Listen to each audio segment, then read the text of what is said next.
اعوذ باللہ من الشیطان الرجیم، بسم اللہ الرحمن الرحیم۔ آج کا ہمارا ٹاپک ہے عربی زبان و ادب۔ تو ہم اب عربی زبان و ادب کے بارے میں پڑھیں گے، اس کی مشہور اصطلاحات کے بارے میں۔ زبر، زیر اور پیش کو کیا کہا جاتا ہے؟ اس کا جواب ہے حرکات ثلاثہ یا حرکت۔ زبر کے لیے کون سی اصطلاح استعمال ہوتی ہے؟ فتحہ۔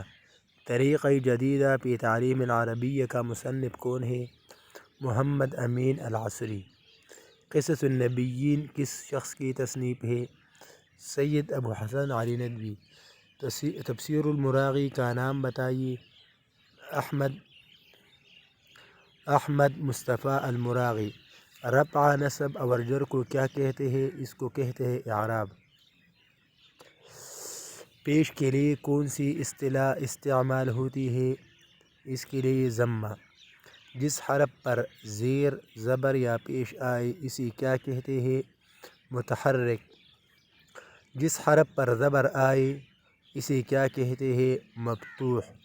جس حرف پر زبر، زیر یا پیش میں سے کچھ نہ ہو اسے کیا کہتے ہیں؟ ساکن۔ جس حرف پر زیر آئے اسے کیا کہتے ہیں؟ مکسور۔ جس حرف پر پیش آئے اسے کیا کہتے ہیں؟ مضموم۔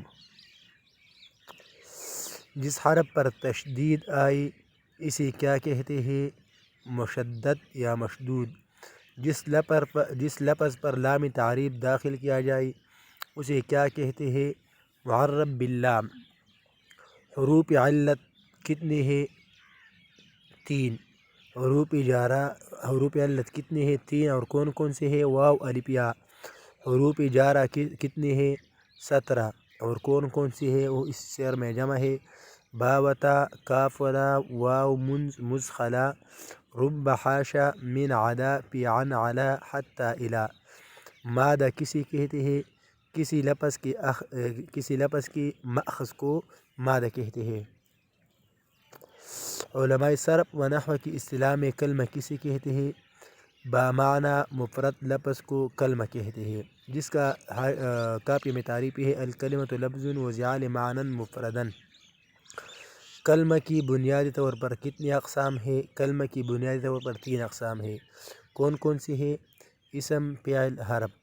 ایسا کلمہ، اسم کی تعریف بتائیے۔ تو اسم کا عربی میں تعریف یہ ہے کلمۃ تدل علی معنی فی نفسها غیر مقترن باحد الازمنۃ الثلاث، یعنی ایسا کلمہ کہ جو اپنا معنی بتانے میں دوسرے کلمے کا محتاج نہ ہو اور اس میں کوئی زمانہ بھی نہ پایا جائے، اسے اسم کہتے ہیں۔ ایسا کلمہ جو اپنا معنی بتانے میں دوسرے کلمے کا محتاج ہو اور اس میں کوئی زمانہ بھی پایا جائے، اسے کیا کہتے ہیں؟ فعل۔ عربی میں فعل کا تعریف یہ ہے کلمۃ تدل علی معنی فی نفسها مقترن باحد الازمنۃ الثلاث، تو اس کو فعل کہتے ہیں۔ اور 3 زبانوں سے یا مراد زمانہ ماضی، زمانہ حال اور زمانہ استقبال ہے۔ ایسا کلمہ جو اپنا معنی بتانے میں دوسرے کلمے کا محتاج نہ ہو اور اس میں کوئی زمانہ بھی نہ پایا جائے تو اس کو کیا کہتے ہیں؟ ایسا کلمہ جو اپنا معنی بتانے میں دوسرے کلمے کا محتاج ہو اسے کیا کہتے ہیں؟ حرف۔ حرف کا عربی میں تعریف یہ ہے کلمۃ لا تدل علی معنی فی نفسها غیر مقترن باحد الازمنۃ الثلاث، ایسا اسم جو کسی خاص چیز کے لیے استعمال ہو اسے کیا کہتے ہیں؟ معرفہ۔ ایسا اسم کہ جس کا آخر عامل کے بدلنے سے بدل جاتا ہے اسے کیا کہتے ہیں؟ معرب۔ وحکمہ ان یختلف آخرہ باختلاف العوامل، اسی طرح تعریف ہدایۃ النحو میں ہے۔ ایسا اسم کہ جس کا آخر عامل کے بدلنے سے نہ بدلتا ہو اسے کیا کہتے ہیں؟ مبنی۔ اور مبنی کی پھر 3 اقسام ہے۔ اصل، مبنی الاصل کتنے ہیں؟ یعنی 3 ہے۔ فعل ماضی، فعل امر اور جملہ حروف۔ اسم معرفہ کی کتنی اقسام ہیں؟ 7۔ اور وہ 7 اقسام کون کون سے ہیں؟ وہ یہ ہے لقب، خطاب، کنیت، عرب اور تخلص اور علم، یہ معرفہ کی اقسام ہے۔ ایسا اسم معرفہ کی جو کسی شخص یا جگہ وغیرہ کا اظہار کرتا ہو اسے کیا کہتے ہیں؟ علم۔ ضربہ کے اندر کون سی ضمیر پوشیدہ ہے؟ ضربہ کے اندر ضمیر ہوا پوشیدہ ہے۔ وہما ہم وغیرہ کس قسم کی ضمیر ہے؟ یہ ضمیر ہے مرفوع منفصل کی۔ نصرہ میں ہا کس قسم کی ضمیر ہے؟ یہ منصوب متصل ہے۔ ایاک کس قسم کی ضمیر ہے؟ یہ منصوب منفصل ہے۔ لنا اور کتابنا میں نا کس قسم کی ضمیر ہے؟ یہ ضمیر مجرور متصل ہے۔ الذی کس قسم کا اسم ہے؟ الذی اسم موصول ہے۔ وہ اسم جو کسی دوسری اسم کی طرف اضافہ کیا جائے اسے کیا کہتا ہے؟ یعنی اس کی اضافت کیا جائے اس کو مضاف کہتے ہیں۔ وہ اسم نکرہ کہ جس پر ال داخل کر کے اسے معرفہ بنایا جائے اسے کیا کہتے ہیں؟ اس کو معرب باللام کہتے ہیں۔ وہ اسم نکرہ کہ جو حرف ندا داخل ہو جانے کے بعد کی وجہ سے معرفہ ہو جائے اسے کیا کہتے ہیں؟ معرفہ بالندا۔ وہ کون سا اسم معرفہ ہے کہ جس پر تنوین آ جاتی ہے؟ تو اسم منصرف پر تنوین آتی ہے اور غیر منصرف پر تنوین نہیں آتی۔ کیا مضاف معنوی پر آل داخل ہو سکتا ہے؟ نہیں جی، مضاف معنوی پر آل داخل نہیں ہو سکتا۔ مضاف یا مضاف الیہ میں سے اگر کسی کی صفت لانا مقصود ہو تو کہاں پر لائیں گے؟ دونوں کے بعد آخر میں۔ مضاف ہونے کی صورت میں کون سا نون گر جاتا ہے؟ تو مضاف ہونے کی صورت میں نون تثنیہ اور نون جمع اور نون تنوین گر جاتا ہے۔ اگر منادہ مضاف ہو تو اس کا اعراب کیا ہوگا؟ اگر منادہ مضاف ہو تو اس کا اعراب یعنی منصوب ہوگا۔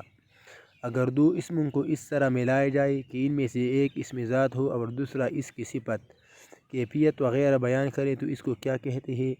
اس کو مرکب توصیفی کہتے ہیں۔ اور مرکب ابتدائی طور پر دو قسموں پر ہے، مرکب مفید اور غیر مفید۔ مرکب مفید پھر دو قسموں پر ہے، جملہ خبریہ اور جملہ انشائیہ۔ اور مرکب مفید پھر غیر مفید دو قسم پر ہے، مرکب تقییدی اور مرکب غیر تقییدی۔ مرکب تقییدی پھر الگ دو قسم پر ہے، مرکب اضافی اور مرکب توصیفی۔ اور مرکب غیر تقییدی پھر تین قسم پر ہے، مرکب بنائی، مرکب منصرف اور مرکب صوتی اس کو کہتے ہیں۔ اس تیس اقسام مرکب غیر تقییدی کی ہے۔ اعراب میں سے وہ کون سا ہے کہ جو اسم کے ساتھ خاص فعل پر نہیں آتا؟ تو اسم کے ساتھ حرف جر یعنی جر خاص ہے۔ اعراب میں سے وہ کون سا ہے کہ جو فعل کے ساتھ خاص ہے اسم پر نہیں آتا؟ تو فعل کے ساتھ جزم خاص ہے۔ جزم اسم پر نہیں آ سکتا اور جر فعل پر نہیں آ سکتا۔ ایسا اسم کی جس میں سے افعال اور اسماء مشتقات نکلی اسے کیا کہا جاتا ہے؟ تو اس کو مصدر کہتے ہیں۔ وہ اسم جو نہ خود قصہ سے نکلا ہو اور نہ ہی اس سے کوئی کلمہ نکلے اسے کیا کہتے ہیں؟ اس کو اسم جامد کہتے ہیں۔ وہ اسم جو خود تو قصہ سے نہ نکلا ہو لیکن اس سے آگے بہت کوئی کلمہ وغیرہ نکلے تو اسے کیا کہتے ہیں؟ اس کو اسم مشتق کہتے ہیں۔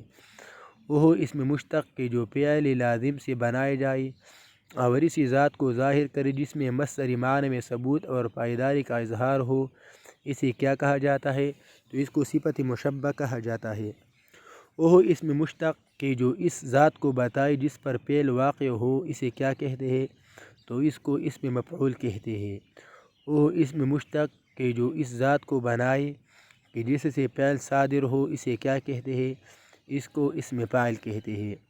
وہ اسم مشتق کہ جو اس زمان یا مکان کو ظاہر کرے کہ جس میں فعل واقع ہو اسے کیا کہتے ہیں؟ تو اس کو اسم ظرف کہتے ہیں۔ وہ اسم مشتق کہ جو اس ذات کو ظاہر کرے کہ جس میں اوروں کی نسبت مصدری معنوں میں زیادتی پائی جاتی ہو اسے کیا کہا جاتا ہے؟ اس کو اسم تفضیل۔ وہ اسم مشتق کہ جو اس چیز کو بتائے جو کسی کام کے کرنے کا ذریعہ ہو اسے کیا کہتے ہیں؟ تو اس کو اسم اعلیٰ کہتے ہیں۔ وہ مرکب تام جس کا پہلا جز اسم ہو اسے کیا کہا جاتا ہے؟ جملہ اسمیہ، یعنی پہلا جز جس کا اسم ہو۔ وہ مرکب تام جس کا پہلا جز فعل ہو اسے کیا کہتا ہے؟ اسے کہتے ہیں جملہ فعلی، یعنی اس کا پہلا جز فعل ہو جیسے ضرب زید۔ ثلاثی مجرد کے کل کتنے ابواب ہے؟ ثلاثی مجرد کے کل 6 ابواب ہے۔ ثلاثی مجرد کے کتنے ابواب میں ماضی کے عین کلمے پر زبر آتی ہے؟ تو ثلاثی مجرد کے 3 ابواب ایسے ہیں جن کی ماضی کے عین کلمے پر زبر آتی ہے اور وہ باب یہ ہے: فتح یفتح، نصر ینصر، ضرب یضرب۔ ثلاثی مجرد کی کتنی ابواب میں ماضی کے عین کلمے پر زیر آتی ہے؟ تو ثلاثی مجرد کی 2 ابواب میں ماضی کے عین کلمے پر زیر آتی ہے اور وہ یہ ہے: حسب یحسب یعنی سمع یسمع۔ ثلاثی مجرد کی کتنی ابواب میں ماضی کے عین کلمے پر پیش آتی ہے؟ تو ثلاثی مجرد کی ابواب میں ماضی کے عین کلمے پر جو پیش آتی ہے اس کا صرف ایک باب ہے، یعنی فعل یفعل، جیسے کرم یکرم۔ نصرت کون سا صیغہ ہے؟ نصرت واحد مذکر حاضر فعل ماضی معلوم ثلاثی مجرد صحیح اسباب نصر ینصر یعنی فعل نصر ینصر۔ واحدہ نصرت کون سا صیغہ ہے؟ یہ صیغہ ہے واحدہ مؤنث غائبہ فعل ماضی معلوم ثلاثی مجرد صحیح اسباب نصر ینصر۔ نصرت کون سا صیغہ ہے؟ یہ صیغہ ہے واحدہ مؤنث حاضرہ فعل ماضی معلوم ثلاثی مجرد۔ نصرت کون سا صیغہ ہے؟ تو نصرت صیغہ ہے واحد مذکر و مؤنث متکلم فعل ماضی معلوم ثلاثی مجرد صحیح اسباب نصر ینصر۔ حروف عطین کل کتنے ہیں؟ تو حروف عطین کل 4 ہے۔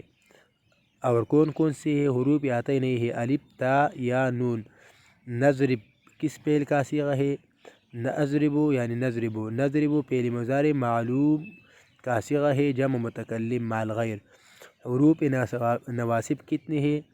حروف نواصب 4 ہے اور وہ یہ ہے: ان، ولن، فسکئی، اذن۔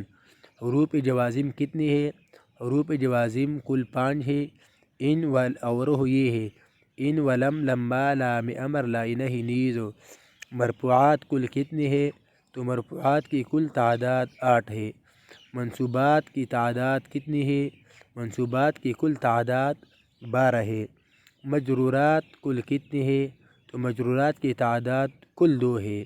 اس مفعول کا نام بتائیے جسے ضرب بھی کہا جاتا ہے، تو اس کا نام ہے مفعول بہ۔ اور مفاعیل کل کتنے ہیں؟ تو مفاعیل کل 5 ہے اور وہ یہ ہے: مفعول مطلق، مفعول لہ، مفعول بہ، مفعول معہ اور مفعول لہ۔ وہ یہ 5 ہے۔ مجرورات میں سے ایک تو ہے کہ جس پر حرف داخل ہو، دوسرا کون سا ہے؟ تو دوسرا ہے مضاف الیہ۔ باب افعال کا شمار کن ابواب میں ہوتا ہے؟ تو باب افعال کا شمار ثلاثی مزید کے ابواب میں ہوتا ہے۔ باب افعال کی خاصیت میں سے ایک یہ کہ یہ لازم سے متعدی کے معنی میں لے جاتا ہے۔ اس خاصیت کو کیا نام دیا جاتا ہے؟ اس خاصیت کو تعدیہ کا نام دیا جاتا ہے، جیسے خرج سے اخرجتہ، اخرجتہ زیدن۔ باب افعال کی خاصیت میں سے ایک یہ ہے یہ مأخذ میں آنے یا پہنچنے کے معنی دیتا ہے۔ اس خاصیت کو کیا نام دیا جاتا ہے؟ اس کو بلوغ کا نام دیا جاتا ہے۔